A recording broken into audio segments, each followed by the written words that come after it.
തത്വചിന്തകരുമായ ആളുകളാണ്. ലോകത്തിലെ എല്ലാ മതങ്ങളെയും ബഹുമാനിക്കുകയും എല്ലാ ആചാര്യ ഗുരുക്കന്മാരെയും ആദരിക്കുകയും ചെയ്യുന്ന ഇന്ത്യൻ പൗരന്മാരാണ് ഞങ്ങൾ. ആ നിലയിൽ ഞങ്ങൾക്ക് പ്രത്യേകമായി ഏതെങ്കിലും ഒരു മതത്തെക്കുറിച്ചോ മതസമൂഹത്തെക്കുറിച്ചോ നിങ്ങൾ പറയുവാൻ, മറിച്ച് 2000 വർഷങ്ങൾക്ക് മുമ്പ് മനുഷ്യവർഗത്തിന്റെ പാപത്തിന്റെ പരിഹാരത്തിനായി സ്വർഗീയ മുഖങ്ങളെ ഈ താമസഭയത്തിൽ വഴി ചരിത്രത്തെ BC എന്നും AD എന്നും 2 ഉപദേശങ്ങളായി പെരുപിടിച്ചുകൊണ്ട് ചരിത്രത്തിന്റെ നടുവിൽ ചരിത്രത്തിന്റെ നാണയക്കല്ലായി നീണ്ടു നിൽക്കുന്ന ഒരു പുരുഷകേശരി കർത്താവായ യേശു, ആ യേശുവിനെ നിങ്ങൾക്ക് പരിചയപ്പെടുത്തുക എന്നത് ഞങ്ങളുടെ അനന്യമായ ആഗ്രഹം. ഈ ആഗ്രഹ സാഫല്യ നിവൃത്തിക്കായി ഞങ്ങളിന്ന് രാവിലെ സമയം ഈ വെയിലും കൊണ്ട് ഈ കവലയിൽ നിൽക്കുമ്പോൾ ഞങ്ങൾക്കേറെ ചാരിതാർത്ഥ്യം. ഞങ്ങൾ ഇതുകൊണ്ട് യേശു ക്രിസ്തുവിനെ പ്രസംഗിക്കുന്നു. അതിന് 1, 2, 3, 4 എന്നിങ്ങനെ അതിപ്രധാനമായ 3-4 കാരണങ്ങൾ ഞങ്ങളിവിടെ പറഞ്ഞ് ഞങ്ങളുടെ വാക്കുകൾ അവസാനിപ്പിക്കുവാൻ ആഗ്രഹിക്കുകയാണ്. ഒന്ന്, യേശു ക്രിസ്തുവിനെ കുറിച്ച് ഞങ്ങൾ പ്രസംഗിക്കുന്നതിന്റെ ഒന്നാമത്തെ കാരണം കർത്താവായ യേശു ഒരു ചരിത്ര പുരുഷനാണ്. യേശു ക്രിസ്തുവിന്റെ ചരിത്ര സാധുതയെ നിരാകരിക്കുന്ന ധാരാളം ആളുകൾ കഴിഞ്ഞ 2000 വർഷങ്ങളായി കാലത്തിന്റെ അങ്ങും ഇങ്ങുമുള്ള തലയിൽ എഴുന്നേറ്റ് വന്നിട്ടുണ്ട്. യേശു ക്രിസ്തു ചരിത്ര പുരുഷനല്ല. ചരിത്രത്തിൽ യേശു ക്രിസ്തുവിനെ കുറിച്ച് പ്രസ്താവനകളോ പ്രഖ്യാപനങ്ങളോ ഇല്ല. അതുകൊണ്ട് യേശു ക്രിസ്തു ഒരു മിഥ്യയാണ്. യേശു ക്രിസ്തു ജനിച്ചിട്ടില്ല, ജീവിച്ചിട്ടില്ല എന്നൊക്കെ പറയുന്നയാളെ അതിനൊക്കെ മറുപടി അതാത് സമയത്ത് കാലാകാലങ്ങളായി സംവാദങ്ങൾ പറഞ്ഞിട്ടുണ്ട്. എന്നാൽ പരസ്യകാലം അങ്ങനെയുള്ള വേദികളല്ല. പരസ്യകാലം നിങ്ങൾക്ക് പറയുവാനുള്ളത് ഞാനും നിങ്ങളുടെ ഏത് മതത്തിൽ വിശ്വസിക്കുന്നു എന്നതിന്റെ അടിസ്ഥാനത്തിലല്ല. AD 2024 നാം ജീവിക്കുന്നു. നിങ്ങൾ അക്രൈസ്തവരാകാം, ഞാൻ ക്രൈസ്തവരാകാം. നിങ്ങൾ ബൗദ്ധികനാകാം, ഇസ്ലാമിയാകാം. നാം ആര് തന്നെയായിരുന്നാലും നാം ജീവിക്കുന്നത് AD 2024. എന്താണ് ഈ AD 2024 സൂചിപ്പിക്കുന്നത്? വിശ്വചരിത്രത്തെ 2 കഷങ്ങളായി കീഴ്മുറിച്ച ഒരു പുരുഷകേസരി ചരിത്രത്തിന്റെ നടുവിൽ ചരിത്രത്തിന്റെ നാഴികക്കല്ലായി നിലനിൽക്കുന്നു. അവനാണ് നസറേയനായ യേശു. ഭൂലോകത്തിന്റെ മധ്യഭാഗത്തെ വെത്തുപോലെ കിടക്കുന്ന ഒരു സാമ്രാജ്യം, ഇസ്രായേൽ രാഷ്ട്രം. ആ രാഷ്ട്രത്തിലെ ആരും അറിയാത്തൊരു ചെറിയ കുഗ്രാമം യഹൂദിയയിലെ ബേത്ലഹേം. ആ ബേത്ലഹേമിൽ ദരിദ്ര കുടുംബത്തിൽ മറിയ എന്നത് ഉയരത്തിൽ ഒരുപാട് 33 വർഷക്കാലം ഈ ഭൂമിയിൽ ജനിച്ച് ജീവിച്ച് പാപികളാലും അല്ലാത്തവരാലും പിശാചിനാലും ഒരുപോലെ പരീക്ഷിക്കപ്പെട്ട് അന്നത്തെ ഗലീലയുടെ ഗവർണറായിരുന്ന പീലാത്തോസിന്റെ പ്രചോദനത്തിന് മുമ്പായിരുന്ന് നല്ല സാക്ഷ്യം പ്രാപിച്ചതിനായി തന്നെ പരക്കെ വിമർശിച്ച പരീക്ഷ ലക്ഷ്യത്തിന്റെയും സാമൂഹ്യ ലക്ഷ്യത്തിന്റെയും നെഞ്ചിന് നേരെ നിലകൊണ്ടുകൊണ്ട് നിങ്ങളാർക്കെന്നെ പാപത്തെക്കുറിച്ച് ബോധം കൊടുക്കുവാൻ കഴിയുമെന്ന് പരസ്യമായി ചോദിച്ച് 33 തിരുവേശത്തിൽ മനുഷ്യവർഗത്തിന്റെ പാപത്തിന്റെ പരിഹാരത്തിന് വേണ്ടി കാൽവലെ ക്രൂശിൽ യാഗമായി അടിമത്തിലെ യോസേഫ് എന്നറിയപ്പെടുന്ന പ്രശസ്തനായ ഗലീലയുടെ മന്ത്രിയുടെ ശവക്കല്ലയിൽ സംസ്കരിക്കപ്പെട്ട് 3-ാം ദിവസം ഉയർത്തെഴുന്നേറ്റ് 40 നാളുകൾ തന്നെ അടിമശിഷ്യന്മാർക്കും 500-ലധികം ആളുകൾക്കും ഗലീലയിലും യെരുശലേമിലും യഹൂദിയിലുമായി പ്രത്യക്ഷനായി സ്വർഗ്ഗ മഹിമയിലേക്ക് കടന്നുപോയവരും കാലാകാലങ്ങളായി തന്നെ രക്ഷിതാവും കർത്താവുമായി കൈക്കൊള്ളുന്ന ഏവരെയും രക്ഷിക്കാൻ അവരെ വിനിയോഗിക്കുവാൻ സ്വീകരിക്കുവാൻ അനധിവിദൂര ഭൂമിയിൽ ആകാശത്തിന്റെ ആരാഖ്യൂരി പിടിച്ചുകൊണ്ട് ഈ താണഭൂമിയിലേക്ക് വരാൻ വീണ്ടെടുക്കാൻ രക്ഷിക്കാമെന്ന് ലോകത്തോട് വാഗ്ദാനം ചെയ്ത് മടങ്ങിപ്പോയ നസറേത്തുകാരനായ യേശു ക്രിസ്തു. ഈ യേശു ക്രിസ്തുവിന്റെ ചരിത്ര സാധ്യതയെ ഇന്നുവരെയും ആർക്കും ചോദ്യം ചെയ്ത് പരാജയപ്പെടുത്തുവാൻ കഴിഞ്ഞിട്ടില്ല. യേശു ക്രിസ്തു ചരിത്ര പുരുഷനാണ്. 2, എന്നുകൊണ്ട് യേശു ക്രിസ്തുവിനെ പ്രസംഗിക്കും. യേശുവിനെ ഞാൻ പ്രസംഗിക്കുന്നതിന്റെ 2ാമത്തെ കാരണം ഇതുപോലെ വിശ്വസിക്കാൻ കൊള്ളാവുന്ന ഒരു വ്യക്തി ലോകത്തിലുണ്ടായിട്ടില്ല. നിങ്ങൾക്കറിയാമല്ലോ, ഞാനും നിങ്ങളും അനുദിനം ഏർപ്പെടുന്ന ആളുകൾ അനുവദിക്കുക.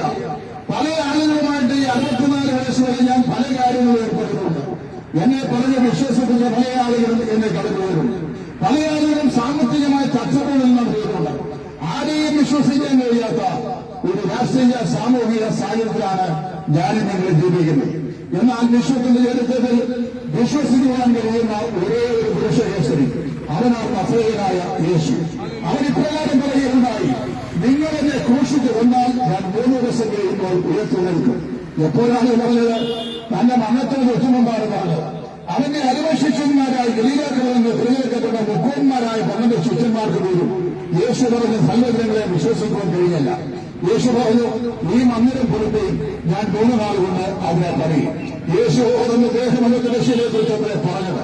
പ്രിയപ്പെട്ടവരെ, മൈലം നിവാസികളെ, ലോക ചരിത്രത്തിൽ വിശ്വസിക്കുവാൻ കഴിയുന്ന അനുഭവ ചെയ്യുവാൻ കഴിയുന്ന ഒരേ ഒരു മനുഷ്യ കേസരി ഉണ്ടെങ്കിൽ അത് ഞങ്ങൾ വിശ്വസിക്കുന്ന, ഞങ്ങൾ പ്രസംഗിക്കുന്ന നസറേയനായ യേശു മാത്രമാണ്. അവൻ മാത്രമാണ് വിശ്വസിക്കുവാൻ യോഗ്യനായത്. യേശു ക്രിസ്തു പ്രകാരം പറഞ്ഞു, എന്നെ അനുഗ്രഹിക്കുക. കർത്താവ് ഉണ്ടായി, ഞാൻ ഇതാ പോകുന്നു, നിങ്ങൾക്ക് ഭവനം എടുക്കാൻ പോവുക.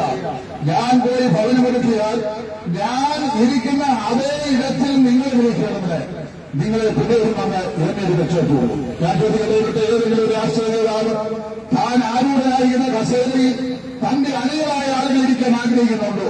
ഒന്നെങ്കിൽ 2, 3, 4 പ്രാവശ്യം നമ്മുടെ മന്ത്രി കയറുമ്പോ ആ കസേരകൾ പിന്നെയും ആവർത്തിച്ചാവർത്തിയിരിക്കുകയില്ല. രാഷ്ട്രീയത്തിലൊക്കെ ഇറങ്ങിപ്പിടിക്കുന്ന ആളുകൾ ജീവിതകാലം മുഴുവനും, അതായത് മരണനിമിഷം വരെയും തങ്ങളുടെ രാഷ്ട്രീയ വീരപോരാട്ടങ്ങൾ പോരാടി ഏറ്റവും ഉത്കൃഷ്ടമായ ഉന്നത സ്ഥാനങ്ങൾ അലങ്കരിച്ച് ജീവിച്ച് പഠിക്കണമെന്നാണ് അവരൊക്കെ ആഗ്രഹിക്കുന്നത്. എന്നാൽ ഇവിടെ മെസ്സേജിലെ തച്ചന്തപരനായ യേശു ക്രിസ്തുവിനെ കുറിച്ച് പറയുന്നു, നിങ്ങൾ എന്നെ വിശ്വസിച്ചാൽ, നിങ്ങൾ എന്നെ അനുഗമിച്ചാൽ ഞാൻ വീണ്ടും വരും, ഞാനിരിക്കുന്ന അതേ ഇടത്തിൽ നിങ്ങളിലേക്ക്. എങ്ങനെ ഇരിക്കും? ഞാനിരിക്കുന്ന അതേ സന്യാസങ്ങൾ എന്നോടൊപ്പം തുല്യമായ ഫലം നൽകി, എന്നോടൊപ്പം സ്ഥായിയായ തേജസ് നൽകി ഞാൻ നിങ്ങളെ എന്നോടുകൂടെ ഇരുത്തും. ലോകത്തിലെ ഏതെങ്കിലും ഒരു സാമൂഹിക പരിഷ്കർത്താവോ ഒരു രാഷ്ട്രീയ നായകരുടെ ഇങ്ങനെയുള്ള വാഗ്ദത്തങ്ങളാക്കി നൽകിയിട്ടുള്ളൂ. നസറേയനായ യേശു ഇപ്രകാരം അനുഭവമുണ്ട്. യേശു ക്രിസ്തു വിശ്വസിക്കാൻ കൊള്ളാവുന്ന ആളാണ്. അതുകൊണ്ടാണ് യേശു ക്രിസ്തുവിനെ ഞങ്ങൾ പ്രസംഗിക്കുന്നത്. യേശു ക്രിസ്തു ഒരിക്കലും ആരെയും ചതിച്ചിട്ടില്ല, അവൻ ആരെയും മഞ്ഞിച്ചിട്ടില്ല. തന്റെ അടുക്കൽ വരുന്ന ഏവരെയും അവൻ കൈകൊണ്ടിട്ടുണ്ട്. യേശു ഇപ്രകാരം പറഞ്ഞു, എന്റെ അടുക്കൽ വരുന്നവരെ ഞാൻ ഒരു നാളും തള്ളിക്കളയുകയില്ല. മൂന്നാമത് യേശു ക്രിസ്തുവിനെ പ്രസംഗിക്കുന്ന മൂന്നാമത്തെ കാരണം, യേശു ക്രിസ്തുവിനെ പോലെ അവകാശവാദികൾ, അവകാശപ്പെട്ട മറ്റാരും ഈ ഭൂമിയില്ല. യേശു ക്രിസ്തു പറഞ്ഞു, ഞാൻ ജീവന്റെ അപ്പമാവും, എന്നെ തിന്നുന്നവർ എന്നോളം ജീവിക്കും. അതായത് കർത്താവായ യേശു ക്രിസ്തുവിനെ രക്ഷിതാവും കർത്താവുമായി ഹൃദയത്തിൽ ഏറ്റുകൊള്ളുന്ന ഏത് മനുഷ്യനും യേശു സാക്ഷാൽ ജീവനായ യേശു ക്രിസ്തു പ്രകാരം ജീവിക്കുമെന്നാണ് യേശു ക്രിസ്തു പറഞ്ഞത്. ഞാൻ ജീവന്റെ അപ്പമാകും. യേശു പറഞ്ഞു, ഞാൻ വാതിലാകും എന്ന് പറഞ്ഞാൽ രക്ഷയ്ക്കുള്ള ഏകവാദം. അനേക വാദികളില്ല.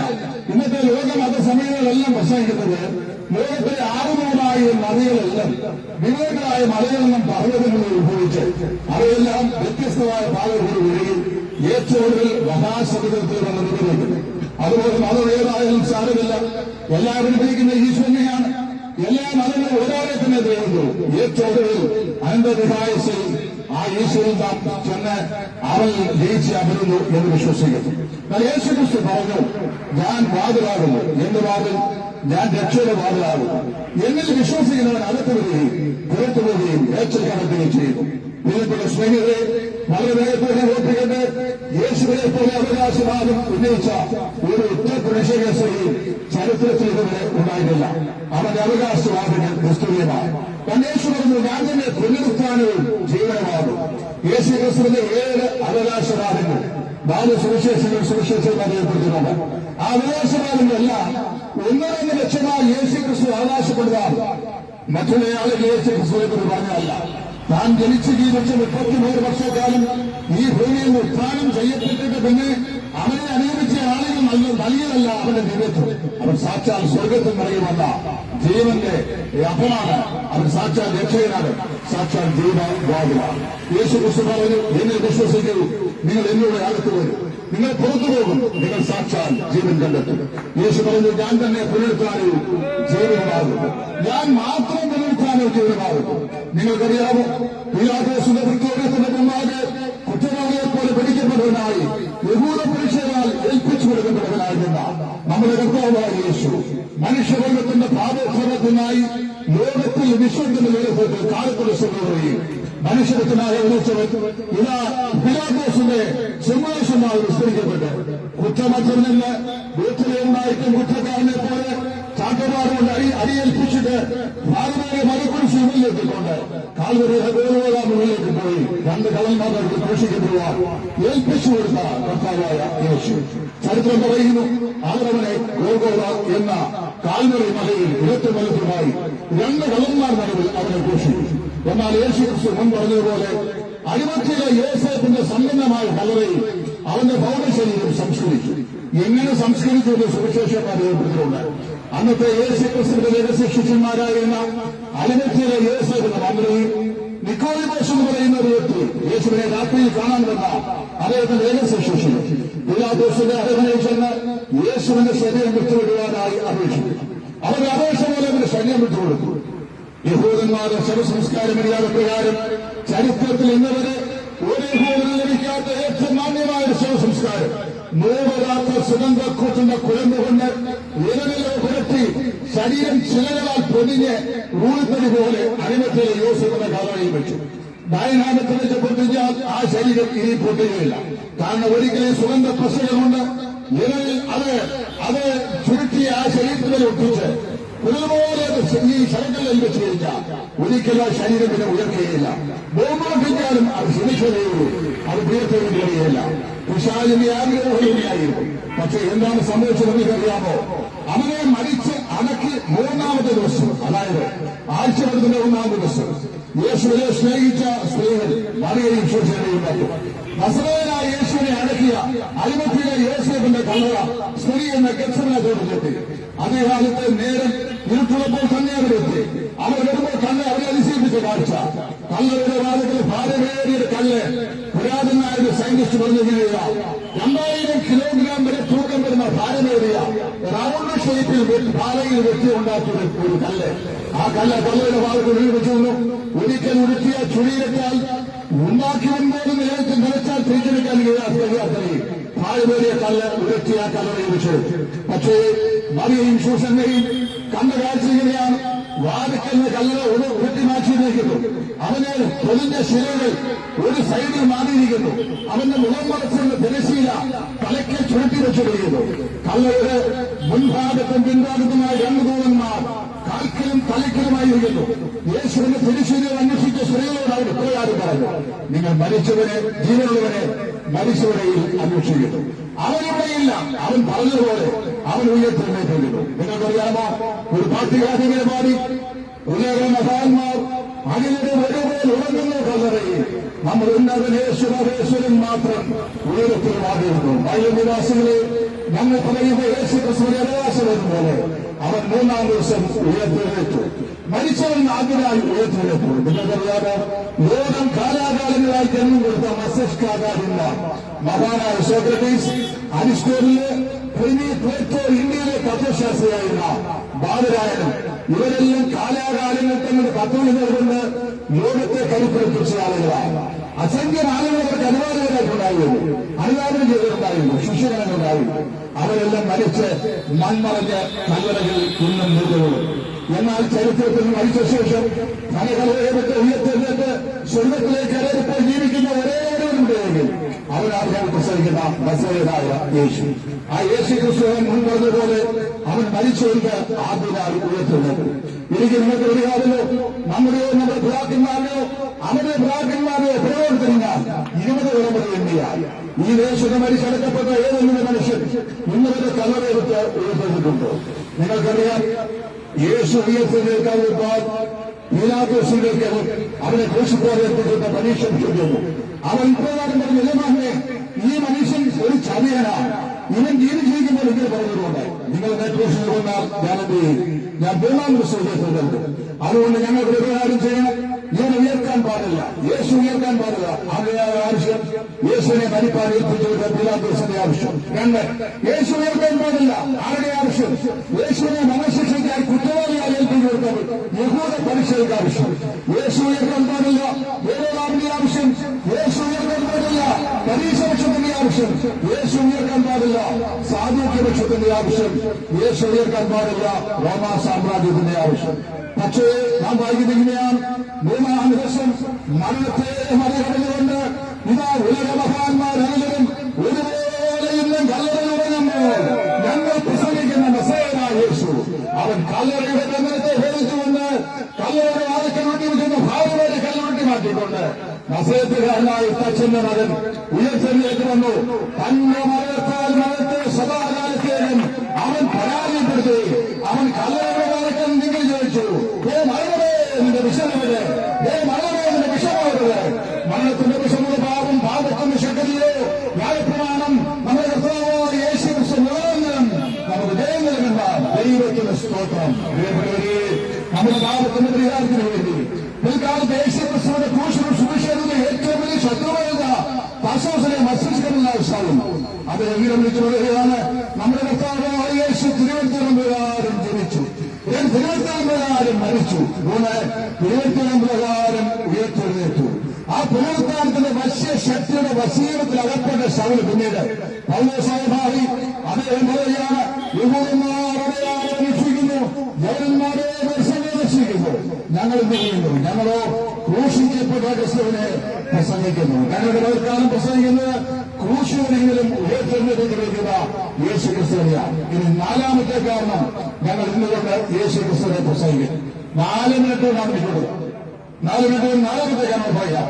ഞാൻ തന്നെ യേശുവിനെ പോലെ തന്നെ അനുഗമിച്ചവരെ തന്റെ സന്നിധിയിലേക്ക് പിന്നെയും മടക്കി നിൽക്കാം എന്ന് ഉറക്കെ പ്രഖ്യാപിച്ചുകൊണ്ട് ജീവോടെ സ്വർഗത്തിലേക്ക് പോയിട്ട് മടങ്ങി വരാമെന്ന് പറഞ്ഞ ഒരേ ഒരു അവനാ മനസ്സിലായ യേശു.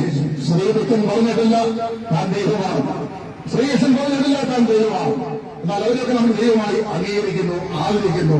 അവരെയൊക്കെ മകൻ പറയുന്നവര്. എന്നാൽ യേശു ക്രിസ്തുവും താന് അവകാശപ്പെട്ടവർ സ്വർഗത്തിൽ ഇറങ്ങിയവരാകുന്നതാണ്. യേശു ക്രിസ്തു പറഞ്ഞു, ഞാൻ പോയാൽ പോയതുപോലെ മടങ്ങി വരും. 2000 വർഷങ്ങൾക്ക് മുമ്പ് മേഘവാദികളെ കയറിക്കൊണ്ട് യഹൂദിയിലെ ബദാനിയിലുള്ള ആ ഉലിഹമലയിൽ നിന്ന് മേഘവാദികൾക്കപ്പുറത്തേക്ക് മാറിയ, അതായത് ആകാശത്തിന്റെ അയവാളിലേക്ക് മങ്ങി മടഞ്ഞ നസ്രയനായ യേശു അവൻ ഇങ്ങനെ പറഞ്ഞു, ഞാൻ മടങ്ങി വരും, എന്നിൽ വിശ്വസിക്കുന്നവരെ ഞാൻ ചേർത്തുള്ളൂ, എന്നാൽ ഞാനായിരിക്കുന്ന സ്ഥാനത്ത് അവരെ ഇരുത്തി. ഈ വാഗ്ദത്തം ലോകത്തിന് നൽകിയ ഒരേ ഒരു പുരുഷൻ നസ്രയനായ യേശുവാണ്. അതുകൊണ്ടാണ് യേശുവിനെ ഞങ്ങൾ പ്രസംഗിക്കുന്നത്. അതായത് മനുഷ്യന്റെ ജീവിതം മരണം കൊണ്ട് അവസാനിക്കുന്നില്ല, മരണത്തിന്റെ അപ്പുറത്തേക്ക് നീണ്ടെടുക്കുന്ന ഭാഗ്യകരമായ പ്രത്യാശ മനുഷ്യനുണ്ട്. ആ പ്രത്യാശ മനുഷ്യരായി തരുവാൻ നിങ്ങൾ ചെയ്യേണ്ട ഒരേ ഒരു കാര്യം, നിങ്ങൾ മതം മാറേണ്ട, പേര് മാറേണ്ട, നിങ്ങളുടെ പള്ളി മാറേണ്ട, നിങ്ങളുടെ ജാതി മാറേണ്ട, കുലം മാറേണ്ട, വർഗം മാറേണ്ട, നിങ്ങൾ ഒന്നും ചെയ്യണ്ട. നിങ്ങൾ ഒരൊറ്റ കാര്യം ചെയ്യണം, നിങ്ങളുടെ ഹൃദയത്തിൽ രൂപാന്തരം ഉണ്ടാകണം. അതായത് എന്റെയും നിങ്ങളുടെയും പാപത്തിന്റെ പരിഹാരത്തിന് വേണ്ടി കാൽവരിയെ ക്രൂശയാഗമായിട്ടുണ്ട്.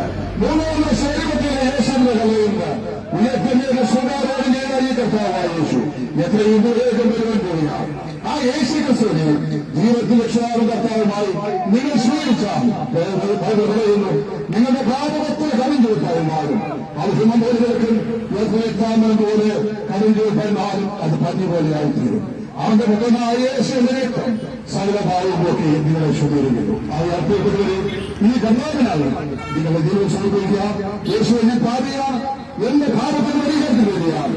അതിന്റെ കോശം മരിച്ചത് ഞാൻ വിശ്വസിക്കുന്നു എന്ന് പറഞ്ഞ യേശുവിനാൽ ജീവിതം സമർപ്പിക്കുക. രക്ഷിക്കപ്പെടുക, വരുവാനുള്ള രാജ്യത്തിൽ അവന്റെ പള്ളിയായി തരിക. അതിനാൽ ഞങ്ങളെ ശ്രമിച്ച എല്ലാ പ്രിയപ്പെട്ടവർക്കും സ്വർഗ്ഗമേയാക്കട്ടെ എന്ന് പ്രാർത്ഥിച്ചുകൊണ്ട് ഞങ്ങളുടെ വാക്കുകൾക്ക് നാം കുറിക്കുന്നു. ദൈവനാമം എന്നേക്കും വാഴ്ത്തപ്പെടുമാറാകട്ടെ. ആമേൻ.